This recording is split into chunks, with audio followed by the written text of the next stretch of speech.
Y barobar demak kx plus b nima ekan bu? Chiziqli funksiya ekan. Qaranglar, yana ikkita funksiya bor. Ya'ni y teng a yoki x teng a funksiyalar ham bor. Ya'ni chiziqlar. Tushunarli bo'ldi? Y teng a. A bu yerda nima? Ikkala a ham baribir son. Mana bu ham oddiygina nima? Son. Ularning grafiki qanday bo'ladi? Birinchisi mana. Y teng a ning grafiki. Bu yerda x bormi? Yo'q. X yo'q. Bu degani x yo'q. Demak, u x ga bog'liqmi?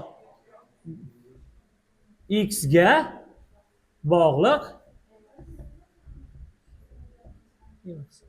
Ya'ni x xohlagan sonini olaversin. Buning qiymati o'zgaradimi? Yo'q. Mayli, mana shu yerda a ni qandaydir musbat son deylik. Grafikda chizamiz. X y. Tushunarli bo'ldi? Ana endi qaranglar. Tak. Y a bu. Y teng a. Y da a bo'lishi kerak va musbat son bo'lgani uchun qayerda bo'ladi? Tepadan. Ana endi qaranglar, tak kengsi. X xohlagan payt x 1 bo'lganda ham baribir a, 2 bo'lganda ham baribir a, minus 1 bo'lganda ham, minus 2 bo'lganda ham baribir a ni qiymati. Tushundingizmi? Cheksiz ko'p nuqta bor bunaqa. Hammasini ketma-ket qo'yib tutashtirsam nima bo'lar ekan? Mana bu y teng a to'g'ri chiziq. Tushunarli bo'ldi? Va y teng a to'g'ri chiziq qaysi chiziqqa parallel ekan? OX o'qiga. Mana qaranglar. Mana bu va mana bu bir-birini kesadimi? Kesmasa nima bo'ladi ular? Demak, y teng a to'g'ri chiziq parallel bo'ladi qaysi o'qga? OX ga. Tushunarli bo'ldi? Va mana bu yerda x nima qilmasligi kerak? Buni tenglamaslik. X qatnashmasligi kerak, a? X yo'q olish uchun k nima bo'lish kerak? Yo'q bo'lib ketish kerak. Yo'q narsa bu nima? 0 mi? K nima bo'lish kerak ekan demak? Demak bu holatda y teng a degan k teng nima bo'ladi? K teng 0. K teng 0 da OX ga nima bo'lar ekan? Parallel bo'ladi. Ana endi x teng a ga qaranglar. X teng a to'g'ri chiziq. Tushunarli bo'ldi? Bu degani bu yerda y bormi? Yo'q. Y ga bog'liq emas-a? Faqat x mana. Tak. Y ga bog'liq.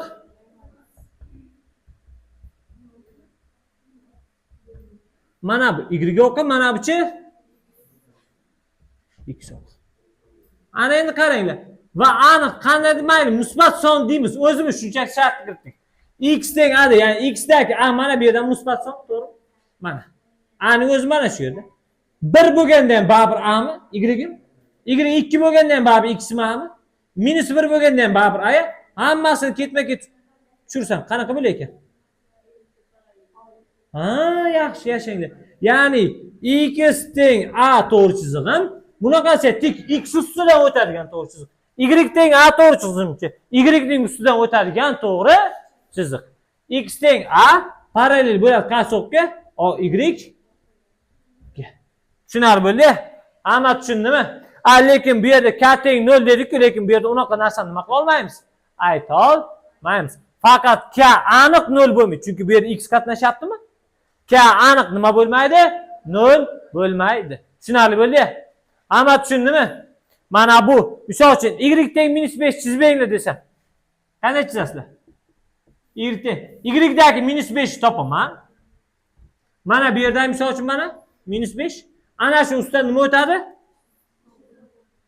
Mana. Y teng desa y kesib o'tadi, to'g'rimi? Agar x teng 3 desachi yoki -3. Mayli 3 bo'lsin. X o'qi x dan 3 topaman, mana 3, to'g'rimi? Boshqa narsa yo'q. Demak bu x ustida o'tadigan mana to'g'ri chiziq. Tushunarli bo'ldi? Qiyin ekanmi? Demak funksiya mana shunaqa ko'rinishda nima qiladi? Bo'ladi. Yaxshi. Davay yozinglar.